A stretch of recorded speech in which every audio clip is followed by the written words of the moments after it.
This channel does not promote any violent, harmful, or illegal activities. All content provided by this channel is meant for an educational purpose only.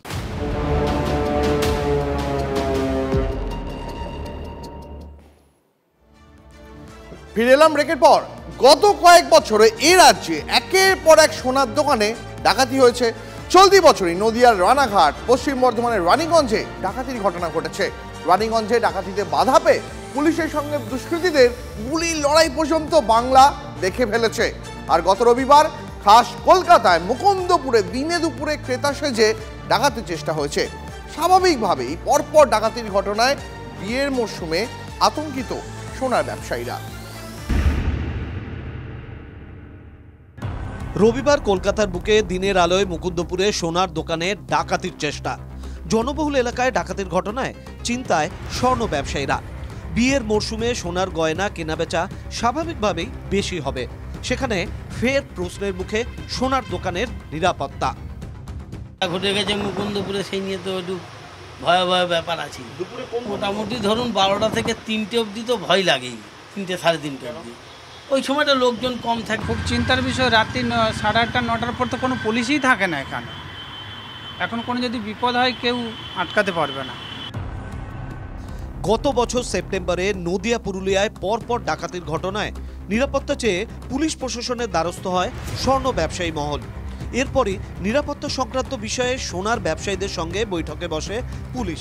তখনই সিদ্ধান্ত হয়েছিল দোকানে দোকানে panic button বসানো হবে। Police স্বর্ণ ব্যবসায়ী কমিটির সদস্যদের নিয়ে কোঅর্ডিনেশন কমিটি তৈরি করা হবে। বড় দোকানের ক্ষেত্রে দ্বিস্তরীয় নিরাপত্তা বলয় তৈরি করা হবে। দোকানগুলির বাইরে ও ভিতরে পর্যাপ্ত সিসি ক্যামেরা বসানো হবে। সেই বৈঠকের নিরিখে এখনো পর্যন্ত কি কি কাজ হয়েছে? আমরা কিছুই যে প্যানিক বাটন যে কমিটি ফর্ম করার কথা ছিল এবং রাজ্যব্যাপী একটা জুয়েলার্সদের নিয়ে একটা কম্বিনেশন টিম করার কথা ছিল, সেসব কিছুই হয়নি। বারবার ব্যবসায়ী কমিটি প্যানিক বাটনের কথা বলছে। প্যানিক বাটন কি, তা কাজ কিভাবে করবে? আমাদের প্রত্যেকের দোকানেই ইনসাইড ক্যামেরা আছে এবং আমরা বলে বলে আউটসাইড ক্যামেরাও বহু দোকানে ফিট করা আছে। তারা যদি দেখতে পারে এই অঞ্চলে ডিস্টারবেন্স হচ্ছে, তাহলে তারা সেই প্যানিক বাটনটাকে অ্যালার্ট করে দেবে লালবাজার কিংবা লোকাল থানার সঙ্গে। সেই রকমভাবে আমরা সিস্টেম করব। একটা সাইরেন যদি এলাকাতে বাজে, স্বভাবত কারণেই নট অনলি দোকানদার, এলাকার মানুষও বেরিয়ে আসতে এবং প্রতিরোধ করতে সক্ষম। মুকুন্দপুরের ডাকাতির চেষ্টার ঘটনার তদন্তে উঠে এসেছে ধৃত দীপঙ্কর পাল, ত্রিপুরার বাসিন্দা। কলকাতায় নামী বেসরকারি হাসপাতালে কাজ করেন। শেয়ার বাজারে টাকা খাটাতে গিয়ে তার বিপুল ক্ষতি হয়। তারপরে সোনার দোকানে ডাকাতির ছক কষেন। দাগি অপরাধী নন এমন লোকজনও জড়িয়ে পড়ছে অপরাধমূলক কাজে, যা আরও ভয় ধরাচ্ছে সোনার ব্যবসায়ীদের।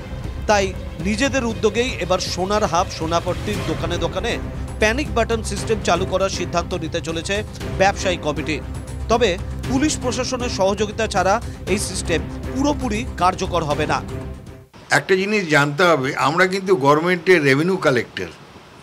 আমরা জিএসটি সংগ্রহ করি, একটা ব্যাপক জিএসটি সরকারকে, দুটো সরকারকে আমরা দিয়ে থাকি। স্বভাবত কারণ নিরাপত্তা তো প্রথম বিষয়।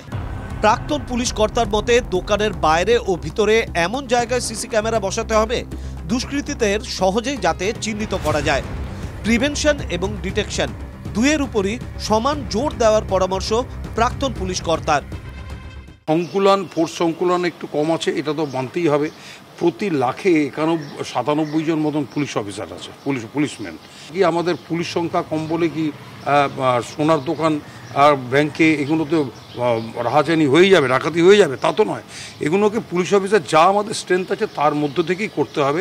এর ফোন নাম্বারগুলো যদি কভার করা থাকে এবং প্রতিটা রাউন্ডের সময় যদি কভার করা যায় এবং তাদের সাথে একটা মিটিং করানো, ওদের মানসিক শক্তি দেওয়া, ঠিক আছে, এগুলো করলে আমার মনে হয় অনেকটা বেশি প্রপোর্শনেট হবে। বারবার আশ্বাস মিললেও কার্যত তা কোনো কাজ হয়নি। তাই এবার স্বর্ণ ব্যবসায়ীরা নিজেরাই নিজেদের উদ্যোগে যেমন তৈরি করছেন প্যানিক বাটন, ঠিক তেমনভাবেই নিজেরা নিজেদের পাশে দাঁড়িয়ে কার্যত যাতে কোনো বিপদ না হয় তার জন্য তারা তৈরি থাকছেন। ক্যামেরায় দেবব্রতর সঙ্গে সুশোভন, টিভি 9 বাংলা।